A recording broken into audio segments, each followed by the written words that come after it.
Christian Jacques, bonjour. Bonjour. Un grand merci d'avoir accepté l'invitation de la Fringale culturelle. Vous êtes de passage sur Paris, c'est très court, donc on est ravis de vous voir.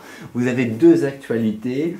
La première actualité, j'ai construit la Grande Pyramide, disponible aux éditions XO, en librairie depuis le 15 octobre. Et puis, Le tueur du vendredi 13, c'est une enquête de l'inspecteur Higgins, une de plus, on en avait déjà parlé sur la Fringale, et comme on aime beaucoup, on en reparlera tout à l'heure. On va commencer par J'ai construit la Grande Pyramide. Comment est né ce livre ? Bah écoutez, il fallait bien que j'avoue un jour et que je dise la vérité, puisque ça fait des siècles qu'on se demande qui a construit la Grande Pyramide, donc j'avoue, c'est moi.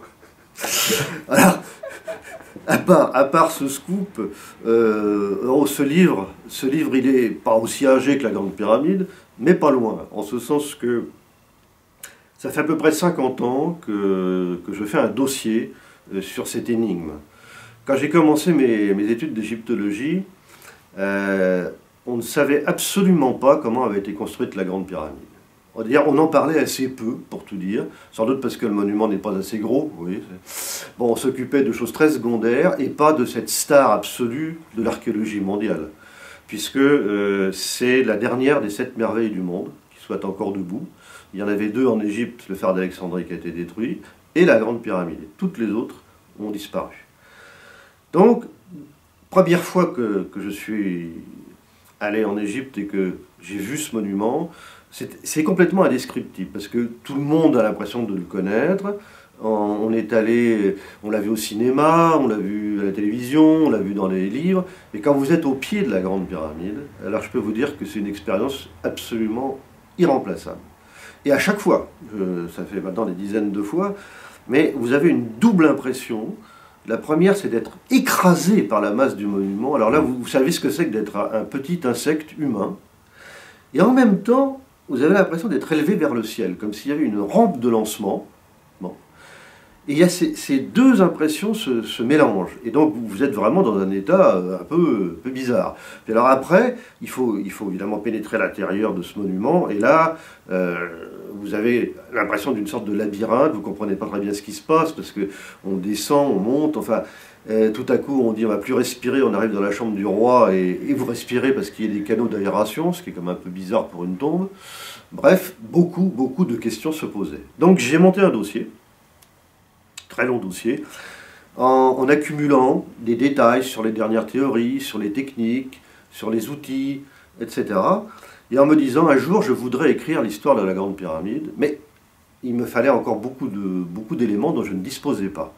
Et depuis une dizaine d'années, il y a eu deux découvertes majeures, l'une, je dirais, dans le domaine de la technique, et puis l'autre dans le domaine des hommes. Dans le domaine de la technique, ça a été la découverte par un architecte, enfin, d'ailleurs par une famille d'architectes, les Houdin, père et fils, qui ont compris que pour construire la Grande Pyramide, à un certain moment, on ne pouvait plus se contenter d'une rampe extérieure. Bon, vous voyez la forme, là on va être comme si on était au niveau plus 30 mètres, et là vous avez une longue rampe extérieure qui permet d'acheminer les matériaux par traîneau, les pierres, les grands blocs, mais à un certain moment ça colle plus, parce qu'il faudrait que la rampe soit gigantesque, plus importante en volume que la pyramide elle-même, donc ça n'a pas de sens. Donc il y avait autre chose. Et cette autre chose, c'est le coup de génie de ces architectes, c'est une rampe intérieure, c'est-à-dire qu'à partir du niveau de plus 30 mètres, cette fois-ci, on va construire assise par assise, en faisant tourner à l'intérieur une sorte de spirale, en quelque sorte, qui permet aux ouvriers à la fois d'être à l'abri des intempéries, du vent, de tout ce que vous voulez, et de manipuler aisément les matériaux. Et dans le domaine des hommes, alors ça a été une découverte absolument fabuleuse, c'est la ville de pyramide. Parce que nous, on voit que la pyramide, mais en réalité, il a fallu d'abord raser le plateau de Gizeh, 5 hectares.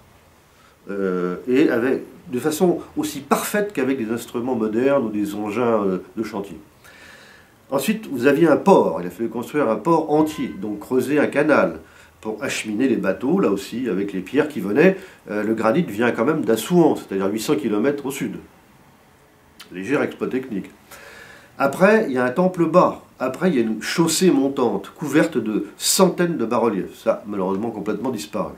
Et puis, contre la faciès de la pyramide, un temple de vénération pour l'âme du pharaon. Et la pyramide elle-même.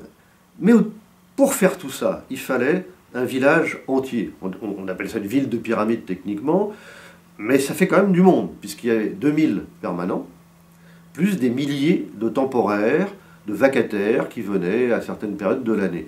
Donc ça veut dire des boulangeries, des boucheries, une antenne médicale, construire des maisons, et on a retrouvé tout ça. On a même retrouvé les dortoirs des temporaires. Donc quand j'ai eu tout ça entre les mains, je me suis dit, ah, je vais enfin pouvoir écrire l'histoire de la Grande Pyramide.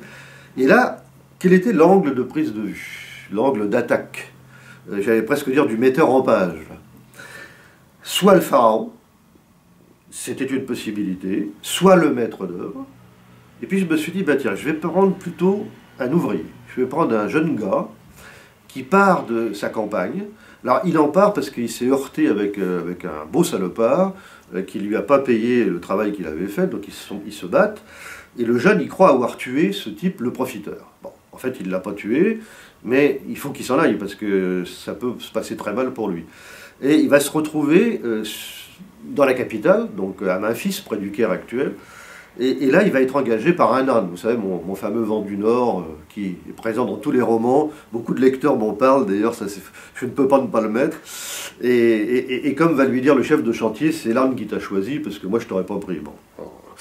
Et là, ce qui m'a fasciné, c'est d'abord de dire je, c'est-à-dire de me mettre dans la peau de ce garçon, tout jeune, et puis pendant 25 années, on va être avec lui et on va le suivre dans sa vie d'homme. Il va vivre un très très grand amour et assez mystérieux d'ailleurs. Il a le caractère de cochon, donc il va se heurter avec tout le monde, mais il aime la pierre, il aime le travail, il aime que ses mains donnent vie à quelque chose, puis il va apprendre la géométrie, l'art du trait, le maniement des outils, et c'est ça ce livre. Voilà, donc c'est un livre pour moi important. Puis il va faire des rencontres. Et il va faire beaucoup de rencontres. Ça, on laissera les lecteurs voilà. le découvrir. J'ai construit la Grande Pyramide, le fait de prendre ce personnage aussi qui démarre, qui est ouvrier, qui est jeune ouvrier, qui sur un malentendu, un problème, finalement, ça va être sa chance, oui. Dans une bonne direction.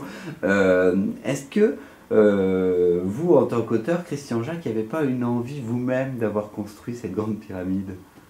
Ah si, fondamentalement. On le sent dans le titre. Hein. Oui, non mais si vous voulez, avec le recul des années, je m'aperçois que maintenant, ça fait un certain nombre de livres sur l'Égypte qui ont été écrits, que j'ai en fait, sans trop le savoir, enfin, même sans le vouloir, petit à petit édifié une sorte de comédie humaine et divine, je veux dire, parce qu'avec l'Égypte, il y a toujours les dieux, de l'Égypte entière. J'ai écrit évidemment le livre du pouvoir avec Ramsès, j'ai écrit le livre de la justice avec le juge d'Égypte, j'ai parlé de certaines très grandes figures, et au fond, quand je regarde un tout petit peu derrière, mais je le fais jamais trop, ça faut toujours regarder devant et pas derrière, mais il y a quelque chose qui s'est édifié depuis, j'ai parlé de la naissance de l'Égypte, avec l'Égypte de Séveilla, et il y avait une période dont je n'avais pas vraiment, même pas du tout parlé,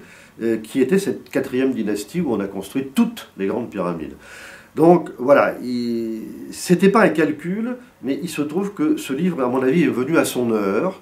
Et vous savez, il fallait que ces découvertes fussent faites, parce que sinon je n'aurais pas pu écrire ce livre. Mais il était là, j'étais dans les starting blocks, comme dirait un sportif. Et oui, c'est un livre pour moi qui est une aventure humaine, architecturale et littéraire en même temps. Donc voilà, bon bah écoutez, je vous le répète, j'ai construit la Grande Pyramide.